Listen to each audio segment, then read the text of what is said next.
Your current mind is a liability. It is soft, reactive, and built for a world that no longer exists. You are governed by fleeting moods, defeated by minor obstacles, and you negotiate with your own weakness. This ends now. This book is not a discussion, it is a drill. It is the manual for forging an unbreakable mind. We will not be exploring concepts. We will be installing a new operating system. One where your focus is absolute, your resilience is non-negotiable, and your emotions are tools you command, not masters you obey. Listen closely. Your old mind's time is up. Listen to the voice in your head. Right now. The one that's whispering, "This is a bit intense," or "I already know this." That voice is the enemy. That voice is the negotiator. And from this moment on, you will learn to identify it, you will learn to silence it, and you will learn to execute in spite of it. This is not a seminar. This is boot camp for your will. And the first, most fundamental lesson is this: you must stop negotiating with your weakness. Every single day, you are faced with a choice. A simple, binary choice. You can either do the thing you know you must do, or you can negotiate your way out of it. I'll start the diet on Monday. I'll write that report later. I deserve to skip the gym today, I'm tired. This is the anatomy of compromise. This is the slow, insidious poison that kills dreams before they ever see the light of day. You have a choice. You always have a choice. And when you choose to negotiate, you are not making a harmless compromise. You are staging a surrender. A surrender you don't even see. You are surrendering your potential for a moment of comfort. You are surrendering your future for a fleeting feeling. That's the key. Every negotiation is a surrender. Let's be clear. This isn't about major life decisions. This is about the micro-negotiations. The 1,000 tiny betrayals you commit against yourself before breakfast. You hit the snooze button. That's a negotiation. You scroll through your phone instead of reading 10 pages. That's a negotiation. You choose the easy task over the important one. That's a negotiation. And each one on its own seems insignificant. But together, they form the foundation of a weak mind. A mind that believes its own excuses. A mind that is ruled by how it feels in the moment. You are building an identity of compromise, brick by brick, excuse by excuse. And that identity will crumble under the first sign of real pressure. You have a choice. Stop the negotiation before it even begins. How? You do not fight the negotiator. You do not reason with it. You starve it. You build a wall it cannot penetrate. You build what I call your non-negotiable core. Your non-negotiable core is the foundation of your unbreakable mind. It is not a list of goals. It is not a set of aspirations. It is a short, brutal list of commands. Actions you take not because you want to, but because you must. Because they are who you are. The rule is the rule. No discussion.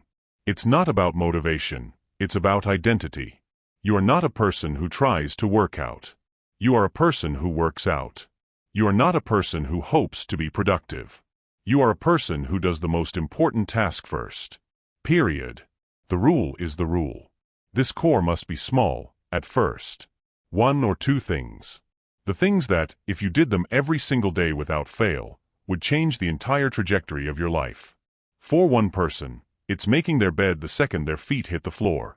For another, it's a 30-minute learning session before anything else. For you, it might be that first hour of deep, uninterrupted work. You choose your pillar. And then you defend it with your life. You don't need their permission. You don't need to feel like it. The rule is the rule. No discussion. When the negotiator in your head starts whining, you do not engage. You simply act. You move your body. You execute the command. You reinforce the core. That's the key. Action is the only language your new identity understands. Let's make this real. Let's talk about implementation. Consider a CEO of a billion-dollar company. Her schedule is impossible. Her demands are endless. She could justify skipping her 5 a.m. workout 1,000 times over. She's tired. She traveled. She has an early call. The negotiator has plenty of ammunition. But for her, the workout is not a workout. It is not about fitness. It is the anchor of her day. It is the physical manifestation of her discipline. It is the first, most important victory. It sets the tone for everything that follows. She does not wake up at 5 a.m. because she is motivated. She wakes up at 5 a.m. because that is who she is.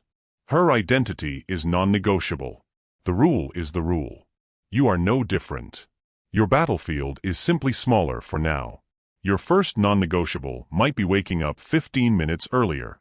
It might be writing 200 words. It might be a 10-minute walk. The scale is irrelevant. The principle is everything. You don't need their permission to build your own core. You just need the will to defend it. For 1 week, choose one thing. Just one. And make it law in your life. When you feel the negotiation starting, and you will, you shut it down with action. Not with thought. With action. You swing your legs out of bed. You open the document. You lace up your shoes. You act. The feeling will catch up later. It always does. This is the end of the debate. This is the death of the internal committee that votes on whether or not you feel like being great today. From now on, there is no vote. There is only the decree.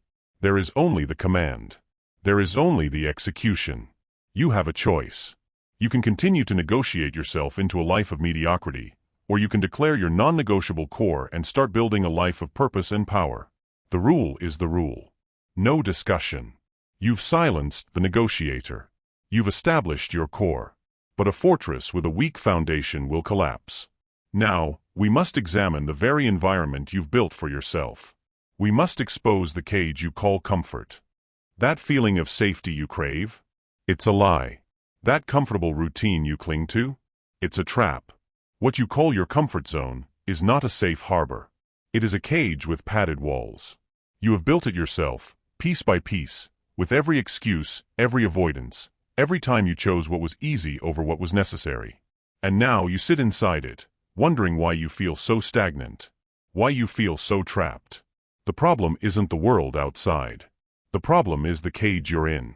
And the only way out is through disciplined, deliberate discomfort. Let's destroy the illusion of safety. Comfort is not peace. Peace is earned through strength and capability. Comfort is merely the absence of challenge. It is stagnation, disguised as security. Your brain is wired to seek it out, to conserve energy, to avoid risk. But in the modern world, that ancient wiring is your greatest enemy. That wiring tells you to stay in the dead-end job. It tells you to avoid the difficult conversation. It tells you to order takeout instead of cooking a healthy meal. It tells you to watch one more episode instead of reading a book. You are listening to a primitive alarm system that mistakes growth for danger. You have a choice. You can obey the ancient wiring, or you can rewire it through conscious action. That's the key. Your comfort zone is not a place to live, it's a place to leave. Think of your mind as a muscle. A muscle that never leaves its comfort zone doesn't grow. It atrophies. It becomes weak, brittle, useless. Your resilience, your creativity, your confidence, these are all mental muscles. And they require resistance to grow. The discomfort you avoid is the very weight your mind needs to get stronger. Every time you avoid a hard task, you are skipping the rep. Every time you stay silent when you should speak up, you are avoiding the stretch. You are making yourself weaker for the next challenge, and you are guaranteeing that when a real storm comes, and it will, you will break. It's not about seeking pain, it's about seeking growth. And growth is never, ever comfortable. So, how do you break out? You don't wait for life to drag you out. You walk out on your own terms. You install what I call the daily dose of discomfort. This is not a suggestion. This is a mandatory protocol for building an unbreakable mind. One intentional act of discomfort. Every single day. You don't need their permission to be uncomfortable. You just need the discipline to do it. The action itself is almost irrelevant. What matters is the act of overriding your instinct. It's the conscious decision to choose what is hard over what is easy. It could be a physical discomfort. A 60-second cold shower at the end of your morning routine. The shock to your system is not just physical. It's a message to your brain, I am in charge. Your feelings do not dictate my actions. It could be a social discomfort. Striking up a conversation with a stranger. Asking a question in a crowded meeting. It could be a mental discomfort. deleting your social media apps for 24 hours, sitting in silence for 10 minutes with only your thoughts. The mantra is simple, and you will repeat it until you believe it. If it doesn't challenge you, it doesn't change you. This is where most people fail. They think of discomfort as a grand, dramatic gesture. They think they need to run an ultramarathon or quit their job tomorrow. That's not discipline, that's drama. And drama burns out. True mental toughness is built in the mundane. It's built in the small, consistent daily decisions to be 1% less comfortable than you were yesterday. That's the key. You are not trying to become a masochist. You are trying to become immune to the trivial annoyances and fears that control the average person. You are building a callus on your mind. And a calloused mind does not flinch when pressure is applied. Let's look at a case study in growth. Let's look at Navy SEAL Hell Week. The common misconception is that Hell Week is about physical torture. It's not. Any fit person can be pushed to physical extremes. The real purpose of Hell Week is systematic, deliberate, and total mental destruction. It is designed to find your quit point. It is designed to break you down until the only thing left is your core, unvarnished will. And for those who make it, the transformation isn't physical. It's mental. They are rebuilt with the unshakable knowledge that they have endured the unendurable. Their comfort zone has been so thoroughly annihilated that the normal challenges of life, a stressful job, a personal conflict, a financial setback, become trivial by comparison. Their real training was in surviving the breaking, and in the reassembly of a mind that knows it cannot be broken again. That is your mission. Not to become a Navy SEAL, but to adopt the principle. Your life right now is your own personal Hell Week. The alarm clock is your first test. The difficult email is your test. The gym door is your test. Every single day, you are being tested. And every time you choose the comfortable option, you fail. You reinforce the cage. But every time you take your daily dose of discomfort, you pass. You break one bar of the cage. You have a choice. You can remain the caged animal, well-fed and safe, but utterly confined. Or you can embrace the discomfort of freedom. You don't need their permission to be great. You just need to be willing to be uncomfortable. You've taken the first step out of the cage. You've embraced the discomfort. But a mind that seeks discomfort without direction is just chaotic. Now, we must build the system that makes discipline automatic. We must remove the variable of how you feel. Your mood is a tyrant. A capricious, unreliable, and pathetic tyrant. It tells you you're too tired to work. It tells you you're not in the right headspace to create. It tells you that you deserve to quit. And you, like a servant, you obey. You hand over the keys to your entire day based on a fleeting feeling. This stops now. From this moment forward, you declare independence from the tyranny of your mood. Your feelings are no longer relevant to your performance. You do not feel your way into action. You act your way into feeling. Your system is the engine. Your mood is just the unreliable weather outside. You will learn to obey your system, not your mood. Let's be perfectly clear. Mood is the enemy of execution. It is the single greatest point of failure for the undisciplined mind. You wake up feeling lethargic, and your entire plan for a productive morning collapses. You have a difficult conversation at work, and your entire afternoon is wasted in a funk. This is weakness. This is allowing a temporary biological or emotional state to veto your long-term mission. You have a choice. You can be a slave to your neurochemistry, or you can be the master of it. That's the key. Action is the antidote to mood. Momentum is the cure for melancholy. You don't need to feel motivated to take the first step. You just need to take the first step. The motivation will catch up. It always does. It's not about how you feel, it's about what you do. Think of the greatest performers in the world, the athletes, the artists, the surgeons. Do you think the quarterback feels like throwing a perfect spiral every single practice? Do you think the heart surgeon feels like being meticulous and focused at 3 a.m.? Their feelings are irrelevant.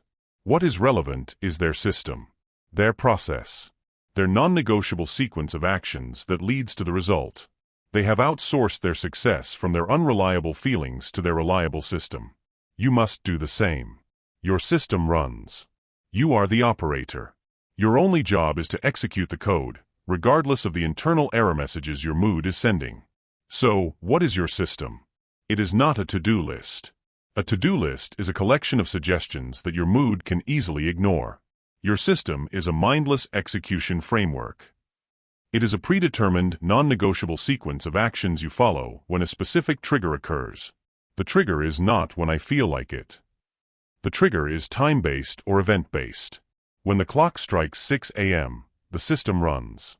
When I sit down at my desk, the system runs. The system is the rule. No discussion. Let's build your framework. It has 3 layers. The first layer is the anchor. This is the one action that starts the sequence. It is so simple, so easy, that your mood has no argument against it. Your anchor could be pour a glass of water. It could be open the document. It could be put on my running shoes. The anchor is not the work, it is the ritual that precedes the work. It's the ignition switch. The second layer is the uninterrupted block. This is the core of the system. A 25, 45, or 90-minute block of time where you do one thing, and one thing only. Your phone is in another room. Notifications are off. The world does not exist. During this block, you are a machine executing a single function. You are not allowed to check email, to get a snack, to just quickly look something up. The system runs. You are the operator. The third layer is the closure ritual. This is how you end the block. You review what you accomplished. You plan the next step for tomorrow. You shut down the work completely. This tells your brain that the session is complete, allowing for true mental recovery. This is the system. Anchor, block, closure. Repeat. You don't need to feel inspired. You just need to initiate the sequence. Let's destroy a common myth, the myth of writer's block, or artist's block, or motivator's block. It's a fallacy. A lie the mood-driven mind tells itself to justify inaction. Consider a prolific, best-selling author. Do you think she wakes up every single morning bursting with divine inspiration? No. She has a system. Her system is, write 500 words before 8 a.m. It is a mindless execution framework. Some days the words are brilliant. Some days they are garbage. Her mood, her inspiration, is irrelevant. The system runs. She is the operator. The work gets done not because she felt like it, but because her system demanded it. The work, in fact, creates the inspiration, not the other way around. That's the key. Action creates motivation. Discipline creates desire. Your life is no different. You don't feel your way into being a good partner. You act like one consistently, and the feeling follows. You don't feel your way into being fit. You follow your workout system, and the confidence follows. You are what you repeatedly do. Your system is the embodiment of that philosophy. When the tyrant of your mood screams that you're too tired, too sad, too distracted, you do not engage in a debate. You simply look at your system. You look at the clock. And you execute the next command in the sequence. You pour the glass of water. You open the document. You lace up the shoes. You move your body and the mind will follow. You have a choice. You can continue to be a puppet, jerked around by the invisible strings of your every passing feeling. Or you can cut the strings. You can install your mindless execution framework and become the puppeteer of your own life. You don't need their permission to be productive. You just need a system and the will to obey it. The system runs. You are the operator. You've built your system. You've silenced the tyrant of your mood. But a system is useless if it shatters under pressure. Now, we must turn our attention outward. We must learn to not just endure pressure, but to use it. To thrive on it. This is the final step. The synthesis. The alchemy. Up to this point, you have been learning skills. Adopting behaviors. Installing systems. But these are just tools. If they remain separate from who you are, they will eventually rust. They will be abandoned when the motivation fades. The ultimate transformation is not behavioral. It is identificial. You must stop trying to be mentally tough, and you must start being mentally tough. You must move the principles from a checklist you follow to the core of who you are. You must forge your unbreakable identity. This is not an upgrade. This is a rebirth. Let's begin the final integration. You are no longer someone who tries not to negotiate. You are a person of your word. You are no longer someone who hopes to be disciplined. You are a disciplined individual. Your actions are no longer a struggle against a weaker self. They are a simple, natural expression of who you are. The rule is the rule because that is your character. You embrace discomfort because that is what a strong person does. You obey your system because you are a person of execution, not a person of excuses. This shift is everything. That's the key. When your actions are aligned with your identity, discipline ceases to be an effort. It becomes your default state. You don't need to find the motivation. You are the motivation. This new identity is not a vague feeling. It is a concrete, declarative statement. It is your unbreakable code. This is a written constitution for your mind, a set of 3 to 5 non-negotiable statements that define the person you have chosen to become. This is not a list of goals. It is a statement of being. For example, I am a person who executes first and feels later. I am a person who owns my internal state, regardless of external chaos. I am a person who lets my results speak for my work. You will write this code. You will memorize it. You will internalize it until it is more real to you than your own name. This code is your new truth. You don't need their validation to live by it. You just need the courage to declare it. The final step is the daily reaffirmation. This is not positive thinking. This is identity cementing. You will recite your unbreakable code out loud, every single morning, without fail. You will look in the mirror and you will declare who you are. This ritual is not to convince yourself of a lie. It is to reinforce the truth you are building with every disciplined action. You are what you repeatedly do and declare yourself to be. The declaration solidifies the action, and the action proves the declaration. This is the feedback loop that forges an unbreakable identity. It is the final, non-negotiable drill. Consider the soldier. They do not wake up and try to be brave. They have been forged, through relentless training and a code of honor, into a person for whom bravery is an expectation. Their identity is warrior. In the face of fear, they do not debate. They act according to their nature. You are doing the same. You are forging the identity of a mental warrior. A person who is calm under pressure, focused amidst chaos, and disciplined in the face of comfort. This is who you are now. Your past, your old habits, your former weaknesses, they are no longer relevant. They are the raw material that was consumed in the forge. You have a choice. You can leave this book as a collection of useful tips you occasionally remember. Or you can accept the identity it is designed to build. You can write your code. You can start your daily reaffirmation. You can decide right now that the old you is gone. Forged in the fire of these principles, a new you has emerged. One that is calm. One that is focused. One that is disciplined. One that is unbreakable. This is not the end of your training. It is the beginning of your life. A life lived from a core of iron. A life where you are no longer shaped by the world, but where you shape your world through the power of your unbreakable mind. You are unbreakable.